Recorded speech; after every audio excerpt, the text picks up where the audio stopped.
Welcome to Mojo Talks. I'm Eric, and today we're talking business with Ash. How you doing, Ash? Very good. So, there's a lot of volatility in the market these days. Yesterday we were talking about Meredith buying Time Inc. I wanted to talk about new media. And if you read the news, it almost seems, correct me if I'm wrong, but are Vice and Buzzfeed screwed? Well, I don't think they're screwed in that they're generating hundreds of millions of dollars of top line. But look, I mean, ultimately it depends which stakeholder's perspective do you have. Southwest's founder, Herb Kelleher, used to say that clients come first, employees come first, then clients, then everybody else. But the reality is when you raise investment, when you raise financing, then whether you know it or not, or whether you like it or not, your investors actually, sadly do come first because that's what they think and that's what matters. So, and with investors, it's generally speaking, they'll give you an umbrella when it's sunny and then they'll ask for it back when it's raining.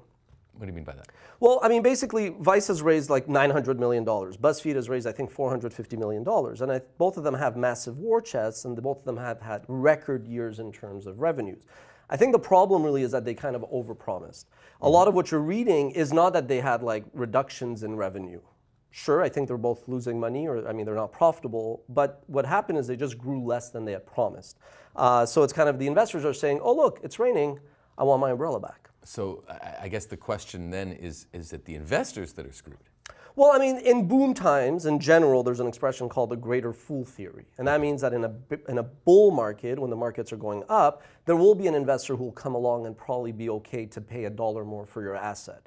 The challenge is in a bear market, when markets are compressing and falling, it's like an asset could be a falling sword where somebody won't necessarily pay to buy your asset. So I think what you're seeing is maybe just a little bit of uneasiness. And then the other thing is, though, that honestly, I don't think the investors, despite the fact that they may have paid quite a premium in earlier rounds, I don't actually think that they will lose money in the end unless these companies go bankrupt, which I doubt they will, obviously, because there's something called liquidation preferences where an investor gets their money out in a liquidity event before others. So ultimately, they'll be fine. The change or the challenge is the sentiment has changed. Last year we were talking about, oh my God, in 2018 BuzzFeed is going to IPO, or Vice is going to get acquired by Disney. Right now it's like, hey, let's put those champagnes, back in the fridge because they don't need to be served. Okay, so you mentioned uneasiness, and then you mentioned Disney, and I'm thinking Disney and Vice. There's, there's something.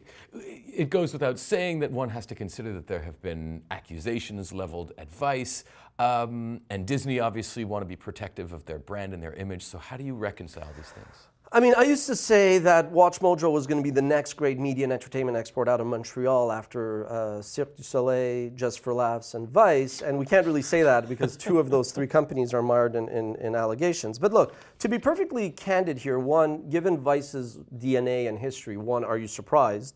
And two, this may upset some people, and I'm definitely not defending any of the allegations against Vice. And they even settled, so these are not just allegations in some cases.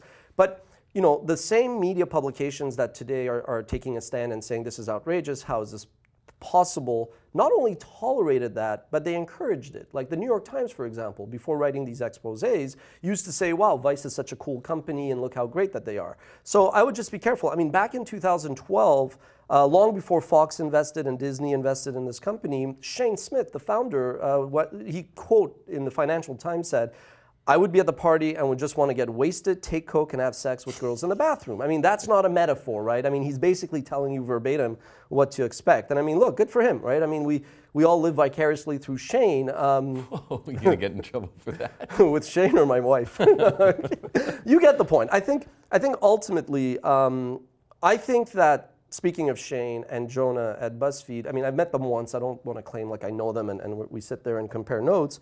But I actually think short term, they're obviously not happy with what's going on. But I think long term, they're actually quite happy. If you look at the greatest media and content entrepreneurs, Hearst, Henry Luce, Rupert Murdoch, Newhouse, who started Condé Nast, all of those guys were in it for the long haul. The challenge and the difference now is that Shane and Jonah at BuzzFeed have investors. When you have investors, they want to have an exit. So that's the main thing.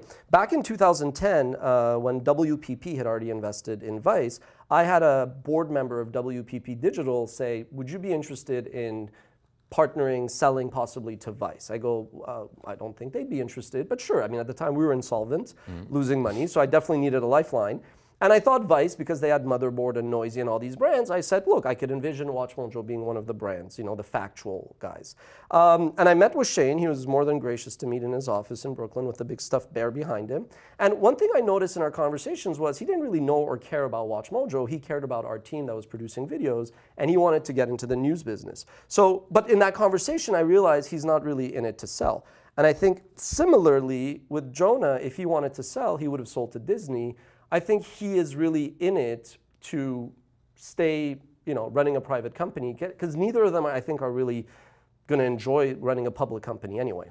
But you know, I think about Vice, and you know, as you mentioned, we're from Montreal. I remember when they started as a punk zine back in the day, and they were everything that was, you know, anti-machine, anti-the man. And now they've gotten into bed with the man, and now the man is looking at them saying, okay, well, you know, you got to play like the man. So I understand about the stakeholders, but what are the founders, you know, where do they fit into all this? Well, again, I think that it's very easy to criticize a company for evolving and growing up. I think, as I said, I don't personally think either one of them wants to sell and run a publicly traded company. But I think that what they both share, even though they're very different companies, is they both sought a bit more credibility and respectability for their brands, as all content creators do, right? When I look, and we're no different, when I look back at the content we did in 2006, at the time people were like, wow, it's very innovative and progressive, you're producing content for the web, but I cringe when I look at that. So I think with them, Shane and Vice were known for this, you know, punk magazine that was kind of totally anti, you know, institution, you know, anti-establishment, and with a lot more racy stuff in there. And Buzzfeed was unfairly seen as the cat listicle company. Right. So I think if you're based in New York, Vice moved to Brooklyn, and BuzzFeed is based in New York. I think in New York, if you want the path to credibility and respectability, I think is, or respect, is through the news world. So that's why I think both of them went into news. The challenge is that if you're BuzzFeed, your news operation is massive, it's expensive, and you might want to spin it out or get somebody else to come and fund it. So I think that that is the kind of delicate juggling act that they need to figure. Well, what's interesting with Vice also is that, I mean, Vice Land, the TV channel, I think has been struggling, but they were very successful when they were coupled, or as being coupled with HBO.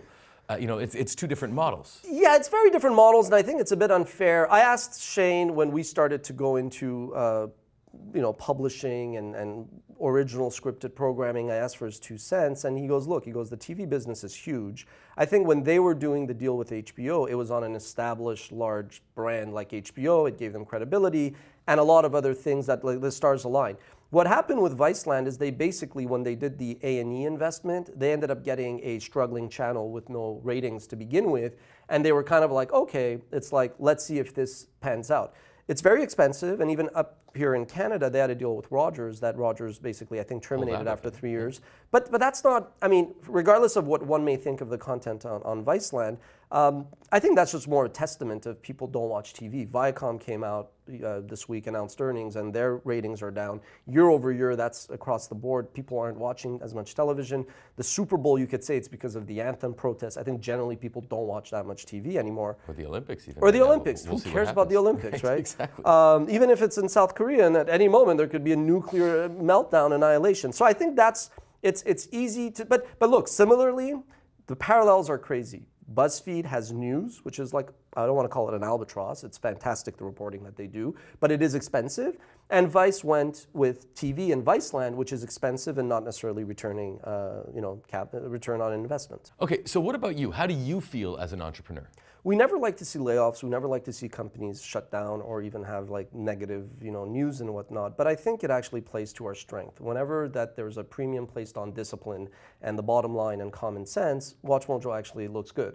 So I think we came out stronger after Lehman blew up. We came out strong after 2011 when there was a market correction, and it'll be the same thing now again. I guess we'll have to wait and see. Thanks very much, Ash. Thank you, guys. We'll see you next time.